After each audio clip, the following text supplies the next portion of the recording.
Hey everybody, happy Easter Monday to all of you.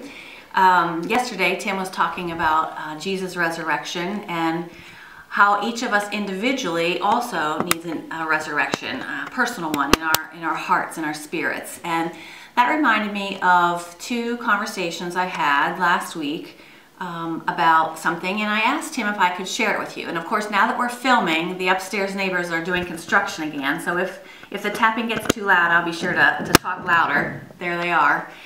For those of us who are Christians, I would imagine that we all believe in the sovereignty of God. By that, I mean that we believe that God is in control of whatever happens. So that when an earthquake or a tsunami happens, a volcanic eruption or a pandemic, we believe that God is in control and He could stop it if He wanted to. Or even coming a little closer to home, when a friend gets cancer or family members in a car accident, we believe that God is sovereign. He could have stopped that if He had wanted to. We might wonder why He doesn't stop those things, but we do typically believe that He has the ability to do so, that God is sovereign. So those things are about God's sovereignty in the big things of life, but what about His sovereignty in the little things of life? Both of my friends and I were talking about God's imminent sovereignty, His control over the small, annoying things that happen in our lives now, today in my life, today, right now in your life. Is God sovereign in those? Is He in charge of them? Is He imminently sovereign? So today, when your brother or your sister is bugging you to pieces, is God imminently sovereign? Today, when your spouse nags you about the same incidental habit that you have, is God imminently sovereign? When your child deliberately pushes your buttons, doing the thing that you've told him 1,000,002 times not to do, is God imminently sovereign? Today, when your mom or your dad criticizes your work or your attitude or your tone of voice, is God imminently sovereign? When someone tells you no, is God imminently sovereign? Think for a minute about something that happened already today that has annoyed you. Just think about it for a second. Was God imminently sovereign in that? If we believe that God is sovereign in the big things, we must also believe that He is imminently sovereign in the annoying irritations that happen as well. He could stop them if He wanted to. So, why doesn't He? Why doesn't He stop my spouse from nagging? Why doesn't He stop my child from doing that? Why doesn't He open my boss's eyes to show him I'm doing the best I can? Why doesn't He allow my life to be simple and free and peaceful, free from that situation, that irritation? But He doesn't. So the question then becomes, how are you, how am I responding to that irritation? Was your response patient? Was it kind? Did you have a sarcastic remark? Did you turn and stomp out of the room, slam the door? Did you smile and say nothing? Did you roll your eyes and mutter something under your breath? Did you say, I love you, and mean it? Did you then ask God, why can't they be more mature, God? If only You would make them grow up, I wouldn't have to deal with these annoying irritations. I've said that over the years, lots of times actually. How about you?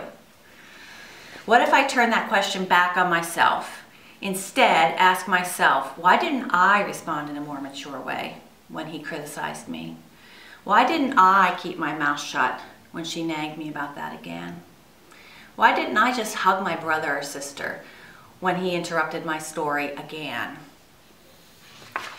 In the Bible, God tells us why He allows things like that, big and small, to come into our lives. James 1:4 says that when we are tested, we develop perseverance.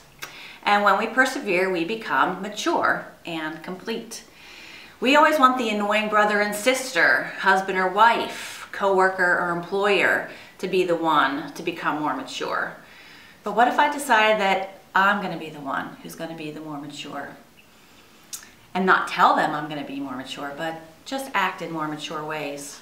When I was in elementary and middle school, my two older sisters would annoy me to pieces, and I did not respond well. When my dad would come to see what all the commotion was about, I would literally scream at him, "They made me do it!" And my dad would always calmly say, No one made you do anything. You chose to do that. I hated it, literally hated it when he said that. But he was so right. I chose to throw the hairbrush across the room at my sister and catch her in the eye. I chose to pull her hair so hard that little clumps came out. I chose to dig my fingernails into her arm so hard that I drew blood. And yeah, I really did each of those things. Why? I was a good kid. I was a strong believer even as a child. So why did I respond in those ways to those small, annoying irritations? No one made me do anything. I did it because of what was in my heart. Matthew 12, verse 24 tells us that what's in my heart comes out of my mouth. So I had to take a peek at what was in my heart. What was in there? Was I consumed with a desire for my sister to like me or respect me? Was I intent on proving that I was right? Was I trying to be in control of something? Was I trying to show that I was better than she was? Was I afraid of losing something or so focused on gaining something? What about you? What comes out of you when that person irritates you? What does that say about what's in your heart? You might not like what God shows you. I usually don't. But if you're willing, and if you ask him, he'll show you. And here's the good news. When we confess that as sin, which it is, he calls it sin, so we might as well too, he forgives us. And he gives us the qualities that we need to act in mature ways. He gives us the strength to do that. And so we become mature and complete, even if no one else does, and even if the situation never changes. So later today, when someone is ticking you off, don't look at them with that mean, glaring stare. Instead, thank God that he is imminently sovereign in that situation, and then ask him to show you what's in your heart. And I will be doing the same thing right here. God wants to bring a personal resurrection to each one of us today on this Easter Monday. Have a good day.